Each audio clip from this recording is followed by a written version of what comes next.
Everyone is concerned about their financial well-being in the face of an impending recession. If you identify with this description, then you found the right video. Stay tuned to learn some strategic tips to counteract inflation by using negotiating tactics at your workplace.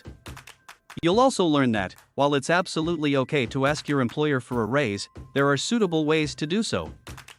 Also, avoid asking for raises that are in line with inflation. The full details are about to be revealed, so hold on to your seats.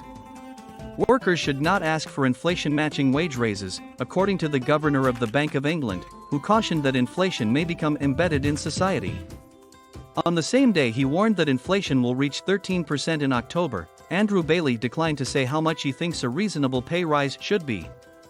He said that he doesn't expect interest rates to return to the pre-financial crisis levels of around 5%. The Bank of England has set a 2% inflation objective. He told BBC Radio 4's Today program on Friday, "If everybody tries to fight inflation, and that's in both price setting and wage setting, it doesn't drop down, it becomes worse," he said. "My main point is that inflation grows worse if it becomes embedded and permanent. As a result, the consequences worsen." In an effort to ensure that their members' wages stay in pace with inflation, unions in industries ranging from rail and aviation to postal services and telecommunications are staging nationwide walkouts this summer.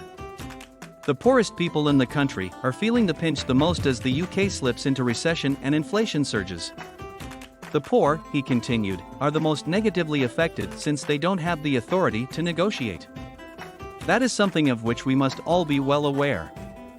There are many individuals out there who are really badly affected by this inflation. All inflation hits people with low incomes badly, but this time especially because it is concentrated in energy and food. Essentials such as these are what you need to survive. Reflecting on the fact that some people may not be able to keep up with the rising cost of living is an important part of society. For the first time in 27 years, the Bank of England raised interest rates on Thursday in an effort to stem the tide of rising inflation as gas prices push up UK energy costs. As of today, the UK interest rate is at its highest level in 13 years and has seen its sixth consecutive increase. According to Bailey, the country has been hit by a domestic shock in the form of a decline in the labor force over the last 2 years, resulting in widespread hiring problems. In addition, energy and food prices have risen due to the war in Ukraine and supply chain issues caused by the pandemic. For the past 2 years or so, the labor force has shrunk due to a domestic shock. I spend a lot of time traveling across the country and meeting with businesses. When I meet with businesses, the first thing they want to discuss is the difficulty they are experiencing finding new employees. Also, they're telling us that they aren't having a problem raising prices at the time. That's not right, in my opinion. Even while he wouldn't give a specific number, Bailey predicted that interest rates will be lower than they were before the financial crisis of 2008, when inflation was hovering around 4 to 5%. In a numeric sense, we don't know, he remarked. I don't think we're going to get back to where we were before the financial crisis in the stable state, he said.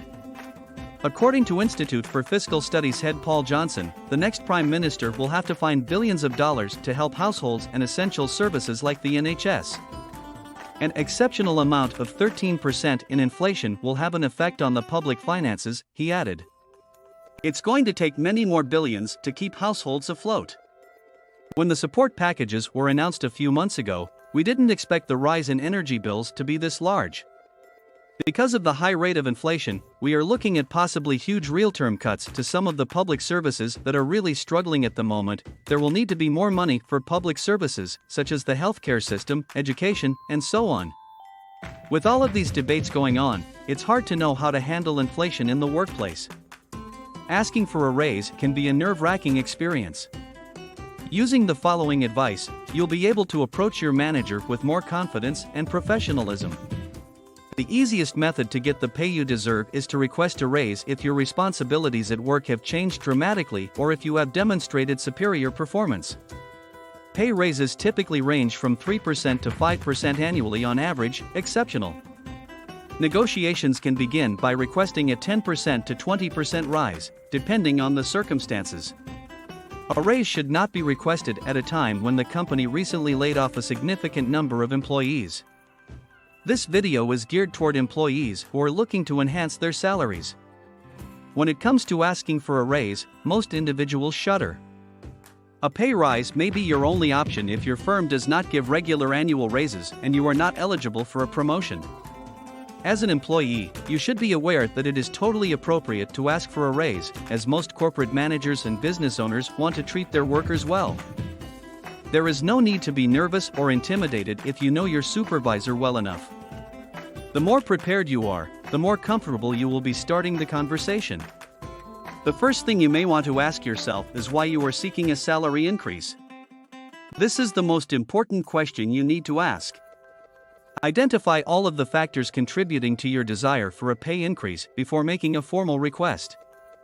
Asking for more money because your rent has gone up or you're annoyed because your coworker doesn't work as hard as you but is paid the same is not a valid reason to demand a raise. Your request should be based on how well you've performed and how much value you've brought to the group or company as a whole. You may also be wondering how much to ask for. An increase of 3% is considered to be the norm.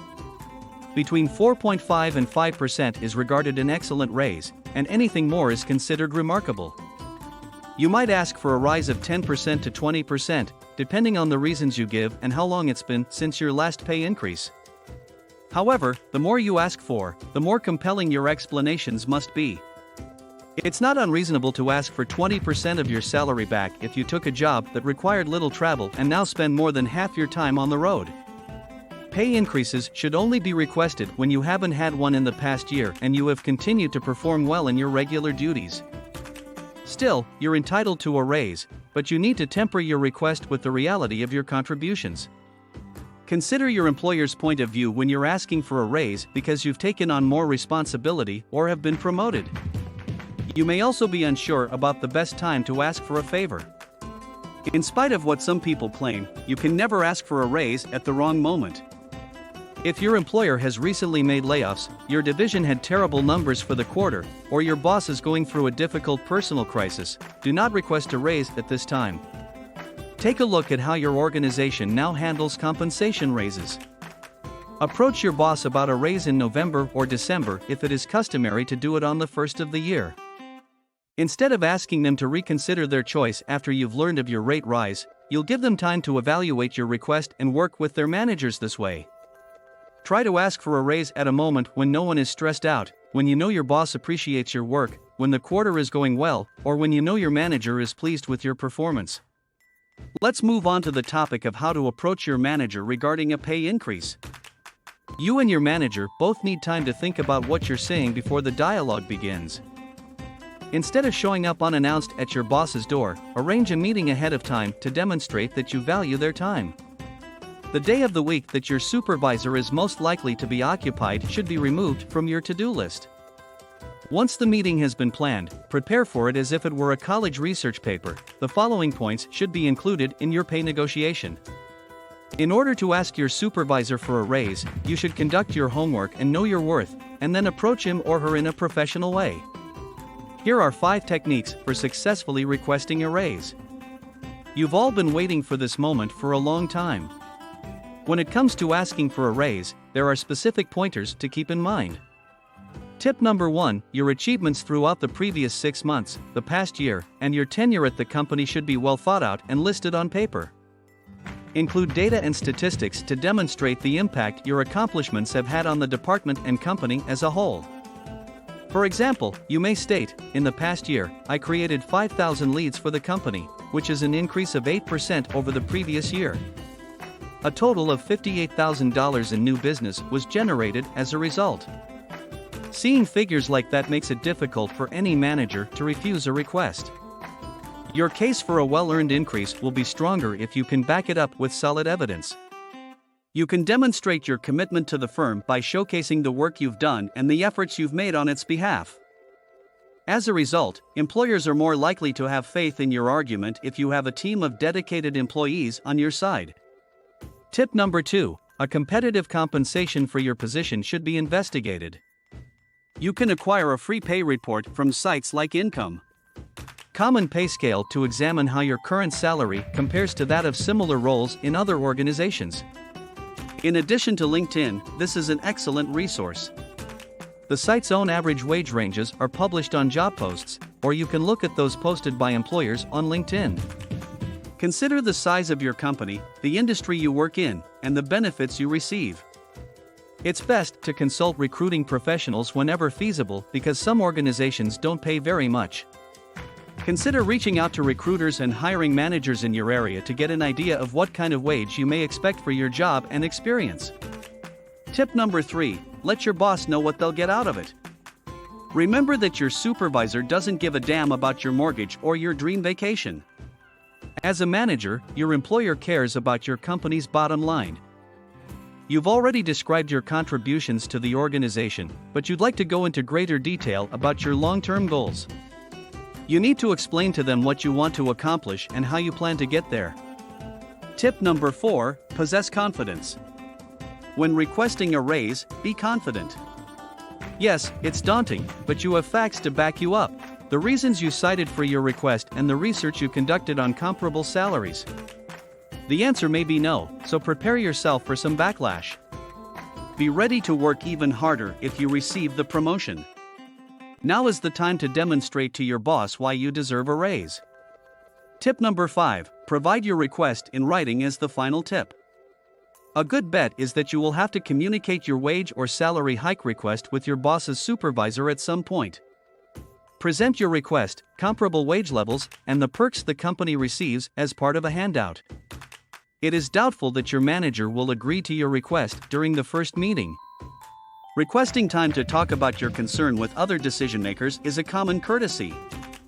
If you'd want to know when a decision will be made, you can do so. Say, is it okay if I check back in with you in 2 weeks from today if I haven't heard anything? As an example. Next, be ready for a no to come your way. It is possible that a bad reaction is based on circumstances that you are unaware of or have no influence over. What can you do if something happens? Then you should inquire about future salary increases. In the event that you are rejected for a promotion, a good employer will explain why and provide you advice on how to enhance your prospects in the future. If you are dissatisfied with the reasons why a raise isn't possible, and not happy with the path you're on to obtain more money, it's time to evaluate your career path and your willingness to remain with the company or organization. In the meantime, keep an optimistic attitude and keep moving forward. If the answer is yes, remain professional at all times. Keep up the wonderful effort and express your gratitude. Maintaining strong relationships with your coworkers is also essential. It will make your manager regret giving you the increase if you flaunt it in front of your coworkers. It can be unpleasant and awkward to ask for a raise, but you have nothing at all to lose by trying. With all of these ideas in mind, when will you begin the process of negotiating a raise ahead of inflation, now that you've considered all of the above? When the moment is right, how will you approach your boss about your plans? Is there anything else you'd like to share with your fellow listeners? I would love to know your thoughts in the comments section below. Likes and shares are also a great way to get other people engaged in the discussion and are very much appreciated. Please subscribe and turn on the notification bell if you enjoyed this video and want to see more content like it. By hitting that notification bell, you'll never miss another upload.